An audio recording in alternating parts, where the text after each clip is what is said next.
Hallo liebe Zuschauer, wie versprochen ein weiterer Teil. Heute Alltag Thailand, Zahnarzt. Ja, das muss ja auch mal sein und ich habe gestern oder vorgestern einen Anruf bekommen von dem Assistenten meines Zahnarztes. Ein halbes Jahr ist um und die Zahnreinigung ist wieder fällig. Ich werde euch mal mitnehmen, da ich weiß von meiner Zeit, dass ich gar keine Vorstellung hatte, welchen technischen Standard die hier haben. Und ich war sehr überrascht. Ich muss sagen, wir haben bestimmt 5 Zahnärzte besucht, haben uns das mal alles angesehen. Uns ging es damals eigentlich darum, um eine Zahnspange für meine Ex-Frau zu bekommen.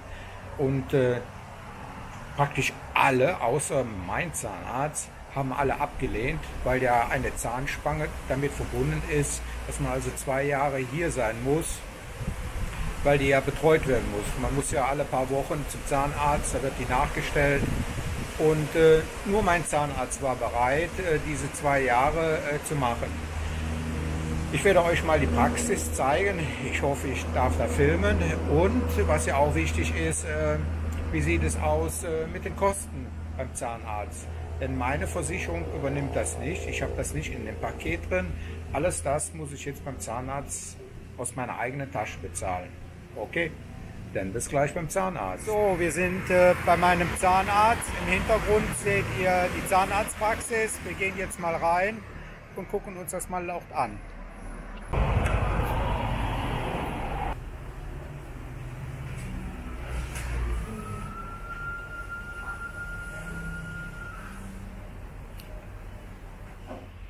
So, ich habe gerade mal nachgefragt, was so eine Zahnfüllung kostet. Das ist zwischen 800 und 3500 Baht.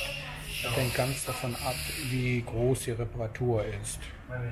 Meine Zahnreinigung, die ich jetzt gleich haben werde, die wird so etwa 1 Stunde dauern und wird vom Arzt ausgeführt. Und ich weiß nicht mal, wie viel es kostet, aber im Anschluss werden sie bestimmt noch sagen.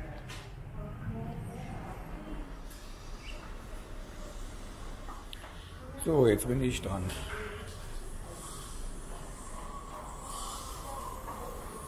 Sawadee.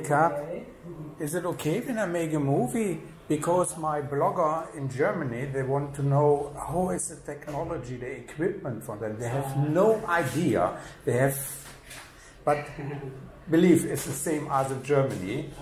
And when Because normally we have a lot, picture, no video inside, but you can take outside. it's only, it looks the same as.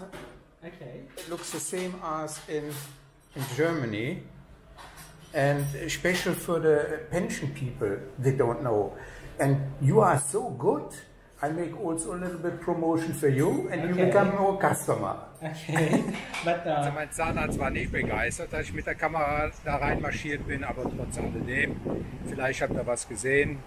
Kein großer Unterschied zu Deutschland.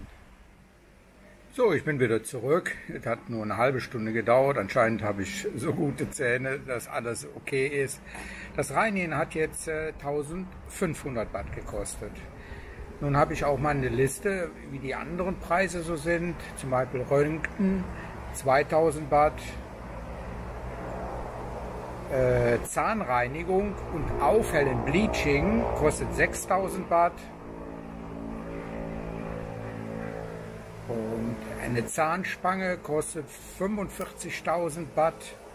Das geht dann über 2 Jahre, da sind dann die ganzen Kosten drin, es sei denn, die Zahnspange ist kaputt, dann muss man das bezahlen. Eine Krone kostet 10.000 Baht. Ja, das war's. Ansonsten mit dem Zahnarzt bin ich sehr zufrieden. Ich war auch in Deutschland sehr oft beim Zahnarzt natürlich und sehe gar keinen Unterschied zu dem. Es gibt auch andere Zahnpraxen, wie ich schon am Anfang gesagt habe, haben wir uns einige angesehen, die nicht so in dem Standard sind, aber wo ich jetzt da bin ich also super zufrieden mit dem Zahnarzt. So, das war's dann. Bis zum nächsten Mal.